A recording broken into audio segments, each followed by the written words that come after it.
So this is like the lightning round here. You just tell me how you're going to solve these problems. ISIS.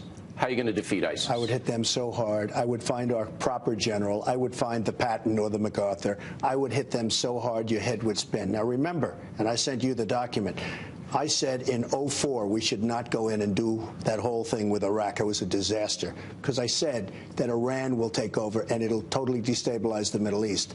But there's nobody bigger or better at the military than I am. Are you telling me you're going to send American ground troops into Syria? I'm not telling you anything. And the reason I'm not is because if I run and I win, I don't want them to know the game plan. Okay. Let me but just you say have something. to. If you Bill, want to hit them hard, I'm probably going to have to say something. I have a way that would be very effective with respect to ISIS. But when I watch Obama get up and talk about in 2 weeks we're doing this and in 3 weeks we're doing that. Put American ground troops in to chase them around?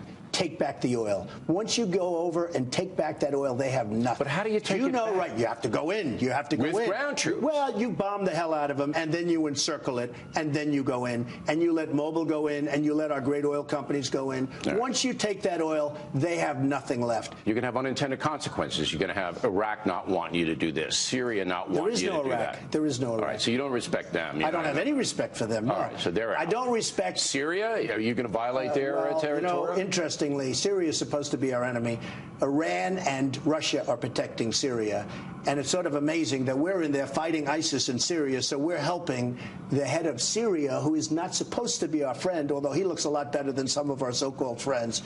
It's really rather amazing. Maybe Syria should be a free zone for ISIS. Let them fight, and then you pick up the remnants. All right. But in order to defeat ISIS, you're going to have to invade Syria. There's no way you can defeat them without invading. And I guess you're willing to do that. I disagree. I say that you can defeat ISIS by taking their wealth. All right. Their wealth is the oil. You mentioned Iran. Would you make the nuke deal with Iran? I mean, they're obviously playing games. I would make a deal, but I wouldn't make that deal. That deal allows them to do practically whatever they want. The inspections are going to be a disaster. If we look, and if you look at what's going on with this lack of negotiation right now, as sure as you're sitting there, Iran is doing nuclear. They're going nuclear. So what do you do with that? You've got to either make a deal. Personally, I'd put on the sanctions big league. I'd double and triple up the sanctions and make a deal from strength. Look, the biggest problem that the world has right now is nuclear weapons. Global warming is not our big problem. Our big problem is the maniacs that are controlling weaponry that has never been like it is today. It's very important to make nuclear deals, but you have to make them from strength, not from weakness. And once they have the weapon, it's all off. Then we don't have the strength anymore. The problem with the sanctions is that you're not going to get cooperation from Germany and these other countries. Well, you have to get them. That's what leadership is all about. You have to get them to work with us. You have Obama that wants to play golf instead of deal with people. You know, part of being a leader is to get everybody in line. And you think you could convince? Yes, I think I could. That's what I've done.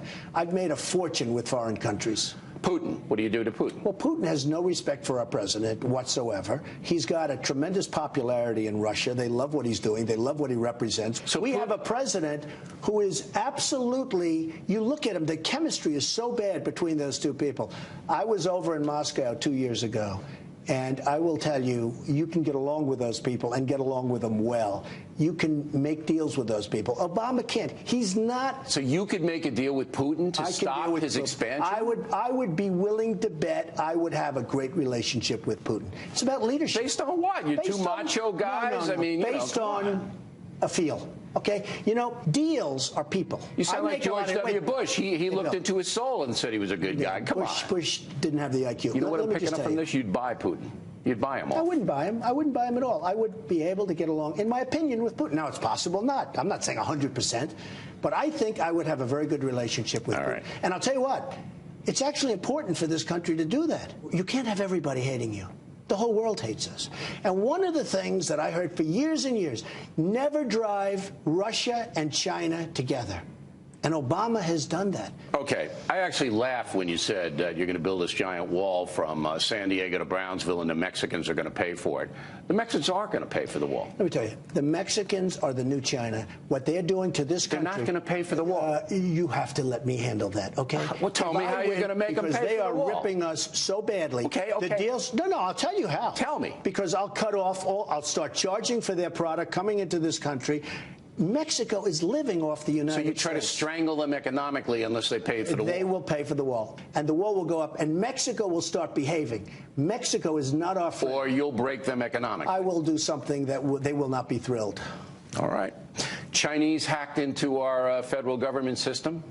What do you do to them for that? Well, you're going to have to do something with China economically also. China, the power we have is that we have rebuilt China. They have taken our jobs. They've taken our manufacturing. They've taken everything from us. They've taken money. Do you know that right now we owe China $1.3 trillion? Yeah. We're paying them interest. What do you do to China? What you do to China is you say, if you don't behave, we're going to have to start taxing your goods coming into this country. Right. A tariff. They charge us tariffs. We don't charge them because we're stupid. They charge us. And the largest bank in the world is right under this floor. Now, you realize Congress China is going to have to okay all this. They're going to have to okay you destroying Mexico. They're going to have to okay you putting a tariff on China. Bill. You really think you're going to get it through? Absolutely. I've been dealing with politicians all my life. They're going to fold under you? They're not fold. They're going to make those. That's what they do, Bill. So just like Putin, you're going to make him your friend. You're going to be able to make Congress your friend, too, you think? I think so. Absolutely. Right. I think so. All right. Now let's turn to domestic issues. The reason that we have income inequality, while you make an enormous amount of money and other people don't, is because you're very well educated. You look out your window here at Trump Tower, you look over to Harlem, you got kids who don't know anything with bad parents in terrible public schools. Big problem. How are you going to fix it? Big problem. The African-American kids are in worse shape now than they've ever been, and we have a black president. This was not supposed to happen. You have to create incentives for people to work. You have to create jobs. We have to create the kind of an economy where people can go out and work, where they're making more money than sitting back and doing nothing. But that's the federal government creation. You know, you got to get the private sector to do that. You can stimulate through incentives. You can do tax-free zones. But to make the kids learn in school, what incentive are you going to give? Well, you know, you've been saying it for what you need parents. Nothing like parents, okay? Nothing like parents. Can't mandate good parenting? It's a huge problem. I would sit down with the best and the brightest. I also happen to think it's one of the most difficult problems that we have. But we have a president that, in theory, should have been focused on this, and I'm sure he cares about it, but he certainly did a poor job. Because if you're an African-American youth right now, you're in worse shape than you practically ever were in the history of this country. The culture is driving that. It's a tough culture. Hillary Clinton, first woman president. War on women. You're gonna walk right into that? Well, I laugh when I see it. I was watching her talking about income inequality. That can be beaten. That can be beaten very. All you have to do is take a look at her donor list. But if you attack her, you're going to be anti-women. It's all right, and that's you know what? And maybe I don't win for that reason, but maybe I do. Final question: your Republican rivals, they're going to come after you. You know. It's okay. You don't really take criticism all that well. You lash back. Yeah, I lash back. Yeah. Why wouldn't I lash back? You know? Well, now the president is supposed to have some kind of elevation, you know, where you have to overlook some things. You're not real good at that. Well, I get things done better than anybody. All right. Are you going to slash and burn through this Republican field? Well, I don't have a lot of respect for many of them, and I can tell you. Anybody you respect? No, I don't want to say that, but yes, I do a couple. But I will tell you, I've been dealing with politicians all my life. They are all talk, no action, never going to get done. They're controlled by the lobbyists. They're controlled by donors, and they're controlled by special interests. When I tell somebody to do something, I'm not going to get a lobbyist calling me the next day, say, please don't do that, even though it's good for America. You got to go through. You're right, and I've been going through them all my life. All right, you're telling me I've been dealing with them all my life. Okay. I mean, this building was not supposed to get built. This building was supposed to be 18 stories tall, and it's 68 stories tall. All right. I dealt with politicians. The first debate is Fox, and the top 10 on the polling average are going to get in. So you may very well get into that debate. All right, fine. All right, so you're going to be looking at the other 9. Are you going to slash them? Are you going to get up there Honestly, Bill, I won't be the nicest. I'm just going to be honest. I'm not going to slash him, but I'm going to be honest.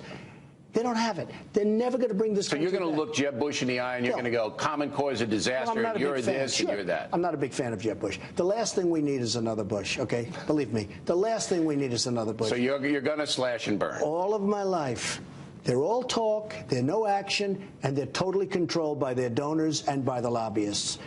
This country, if we have another politician, that includes Hillary, we have another politician, this country's going down.